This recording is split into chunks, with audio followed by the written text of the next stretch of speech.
I'm David Lennam at the Brentwood Bay Village Emporium with artist Marnie Faunt. Marnie is a retired Victoria School District English teacher, so some of you might recognize her. She's a member of the Canadian Federation of Artists, and her work is hanging on the wall here at the Emporium. Marnie, thanks for joining us. Your paintings indicate to me that you're as much a storyteller as an artist. Like, these paintings seem to convey something maybe drawn from your imagination. I don't know, tell me, do they each have a little tale behind them? I think each of them has a story behind them, like Daughter-in-Law has a story because that's my dear daughter-in-law, my 3 grandchildren. Mm-hmm.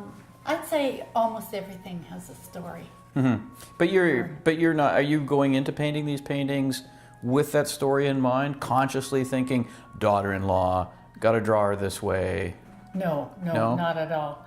I usually approach a canvas and draw a line and just let it take me where it's going. Really? So it's it's sort of storytelling from the imagination then, I guess?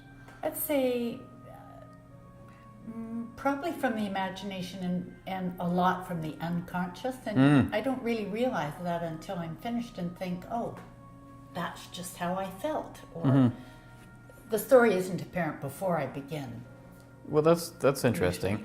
There's a sense of, when I look at these, I get a sense of apparent whimsy.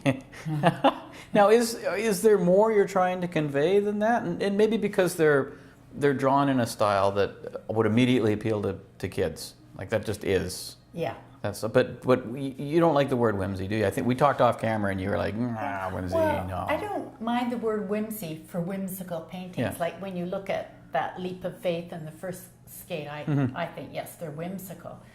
Because there's nothing in them that speaks to me other than fun. Mm-hmm. But when I look at Daughter-in-Law or Moonskater, right, they seem to come from a deeper place. Right. And so I have a different attachment to those. Is there some sort of an underlying darkness that is not a deep, sorrowful darkness, but just something that suggests it isn't all bright and light, as your colors might indicate? Yeah, I wouldn't say darkness, but I'd say stillness. And I think they're contemplative. For me, they are. Somebody looking at them might just see the color, and a lot of people say, oh, your paintings are so happy. But if you look at them each by each, you discover they're not actually always that happy. Like Ophelia, she is not happy. Ophelia, of course, who kills herself in Hamlet, they're floating down the river. Yeah. And something that comes out of Ophelia when I do that double take is a bird, a duck, maybe some sort of water bird. You're obsessed with birds. Yeah, birds seem to come out of your paintings everywhere. They're chasing this woman around over here. They're, look at them wrapped around your daughter-in-law. What is it about birds? I don't really know the answer to that, except that we were raised in a family that loved birds. And a robin in the garden in the winter always felt like something. So when I did Daughter-in-Law, that ominous bird seemed to be part of the story. That it's a hard one to answer. Also, I don't want to put you on the spot. Also, for instance, with Ruby, when she's got her hands in the air and she's got 2 birds, that was because I didn't know how to draw hands. So the birds just came because birds are a very easy shape to paint, and they're very pleasing. So nice. It all kind of goes together. Is there any particular influence that you're playing from that is the reason why your art looks the way it does?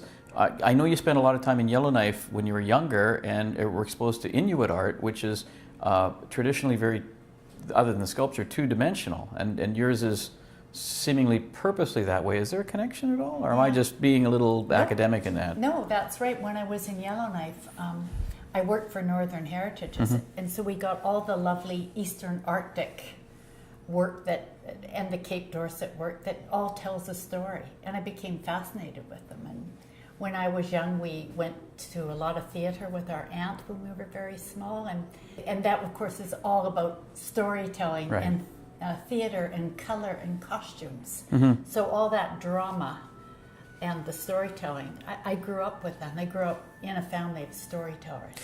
In that though, when you create, does it do you do it for relaxation? Do you do it cathartically to get something out? Do you do it to please others? Is there a reason you paint? I do it to please myself, and I do it to play. I do it with my grandchildren. We paint together. It's just, it is meditative. Once you get started, as soon as you get that line and it starts to travel, it gets meditative, and you can lose yourself in time. It's just something I picked up in the last several years, really. And so I do it to play, and I do it to please myself, and I got talked into showing it. Really, but really it's about how I feel about it, and how much I enjoy doing it.